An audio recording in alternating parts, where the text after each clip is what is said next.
Good day, Sir RV. We are Group 4 and we're going to report the topic of science fiction, vlog, and hyperpoetry.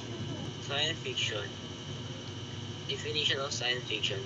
Science fiction is a genre of speculative fiction that explores imaginative and futuristic concepts, often involving advanced technology, space exploration, time travel, parallel universes, and extraterrestrial life. Um, ang science fiction daw ay isang literary and cinematic genre that explores the potential of effect of scientific and technological advan- advancement on society and the human experiments. Um, sa scientific and technology, yung mga daw advanced technology like yung itong advanced technology, ganun. Tapos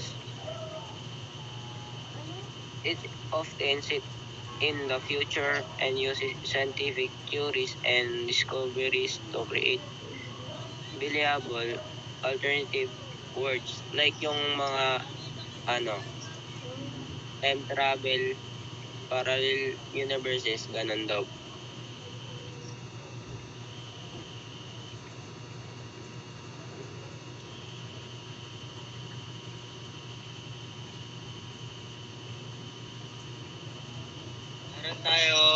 Meron tayong 10 elements.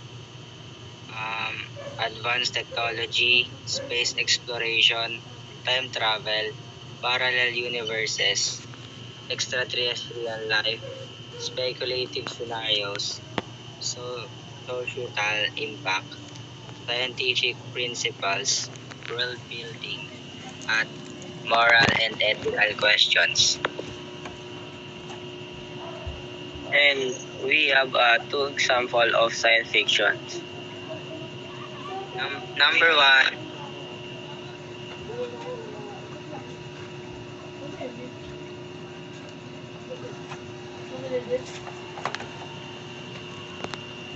1, ay advanced speculative technology that plays a central role in the story. Number 2, space exploration often involves travel to an adventures in outer space, including encounters with alien species. Number 3 is time travel.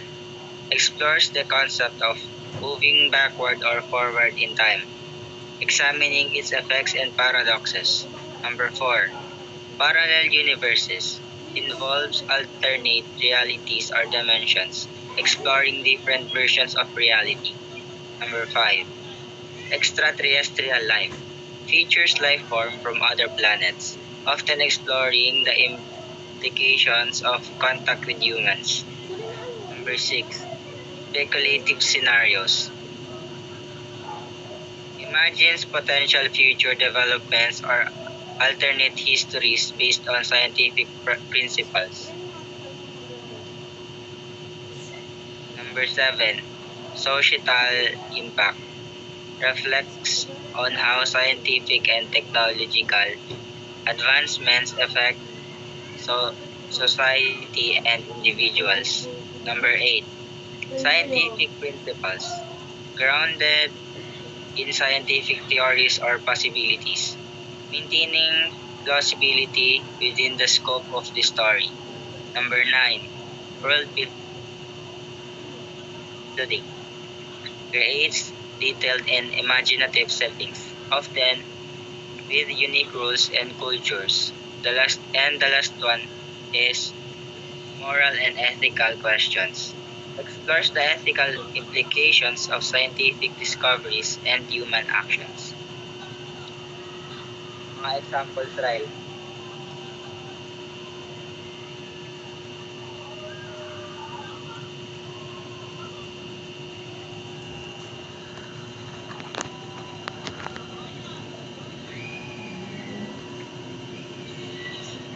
Next slide, please.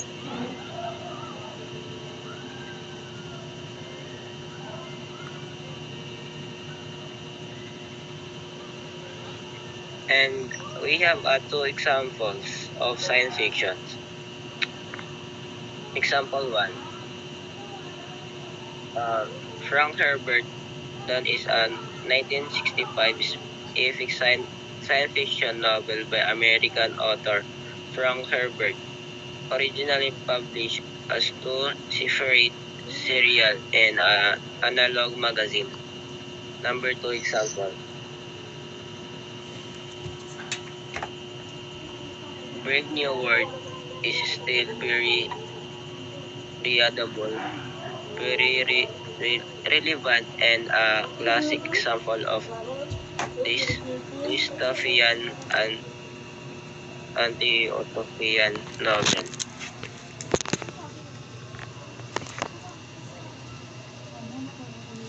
Blog. A personal website or social media account where a person regularly posts short videos. You can add travel blogs to the growing list of travel-related material popping up on the bed. Ang blog ay isang pahina sa internet kung saan nagbabahagi ang mga manunulat ng kanilang mga saloobin o karanasan.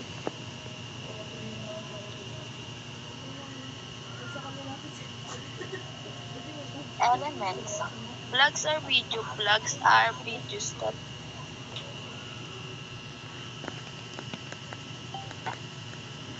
elements. Blogs are videos that share ideas and thoughts on various topics. They can include image, text, and other resources. Elements of blogs. Storytelling. A key elements of a good blogs is storytelling. Blogs can be used to share a story that documents a daily life. Target audience. Consider who will be interested in the content and tailor it to their interests. Visual elements can enhance the entertainment value of blog. Niche. Find the niche and develop a unique voice that resources with the audience. Call to action. Decide what action you want audience to take, such as making a comment. Engagement video. Then increase engagement and allow the audience to interact with the content. Feedback. Ask the audience for the feedback on the video and what content they want to see next.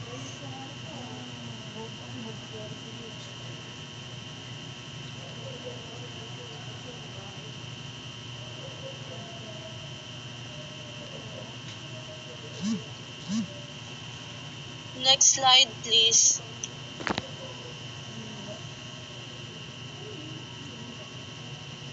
Ivana Alawi and Sergey Brin are example of bloggers. Ivana Alawi frequently uses YouTube to communicate with her audience through blogs on her channel. On the other hand, Sergey Brin prefers Facebook or uploading family-oriented blogs over the YouTube.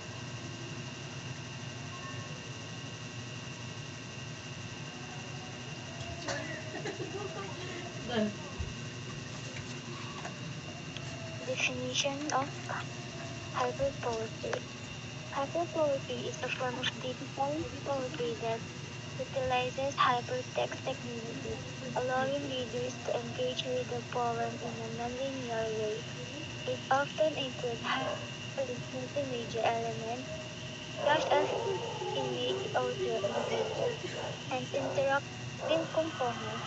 Hyperpoetry can exist in various formats, including web-page, electronic literature platforms, and other digital media. The structure of hyperpoetry allows readers to explore multiple pathways through the text, creating a unique reading experience that can change with each interaction.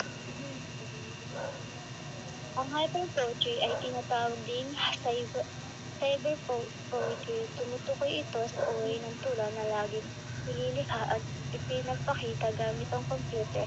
Kasama rito ang mga linya ng tula na may link o tinatawag na hyperlink. Next, please.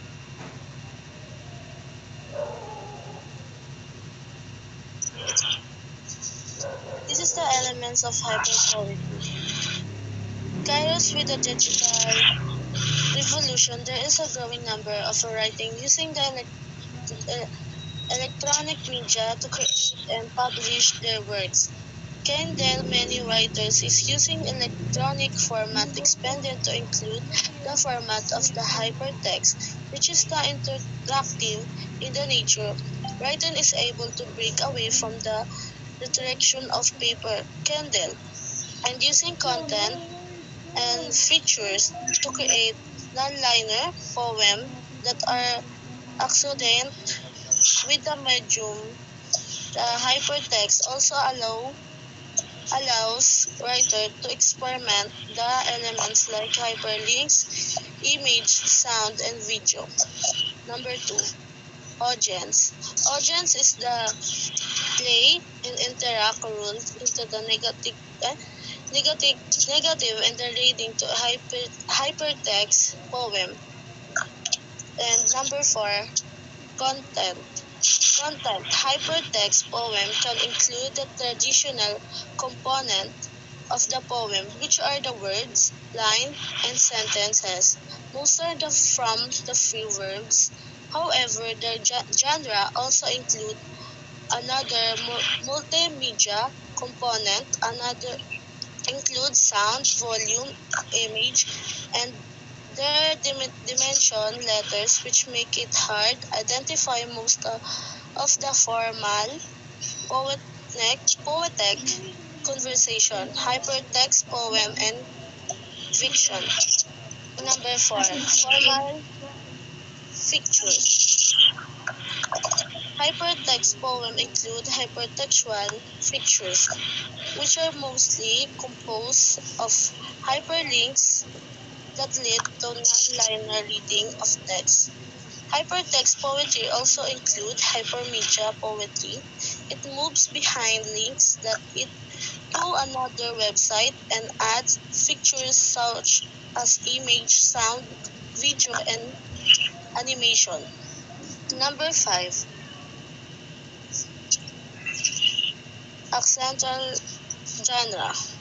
One's accentual genre is hypertext poetry is the hypertext. Hypertext allow a non-linear reading of text in which an audience is able to have an interactive experience with the text through the use of hyperlinks, which when click on bring the reader to another website. Another site.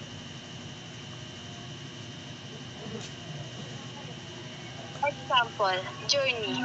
The path unfolds beneath the stars, a whisper of wind through ancient trees. Click here to hear the melody of the night. As you walk, shadow dance on the ground, their stories untold waiting to be found. Click here to see the images of forgotten dreams. At the crossroads, keep listening to the echoes of time, each step a choice, each choice a new beginning. Click here to explore.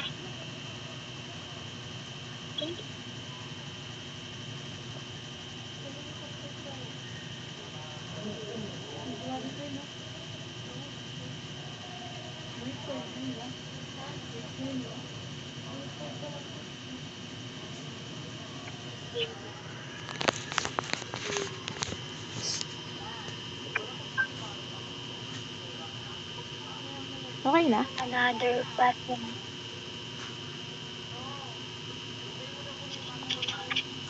Ito po yung link na i-click po natin, then mapupunta po tayo sa website. Ang hyperlink po ay isang link na pinapasa po sa atin or pinapasa po natin sa iba na kunwari po naglalaman ng files, image, or PDF. Ang link po ay naglalaman din ng access more information or file. Pwede rin po natin i-send through email. Yan.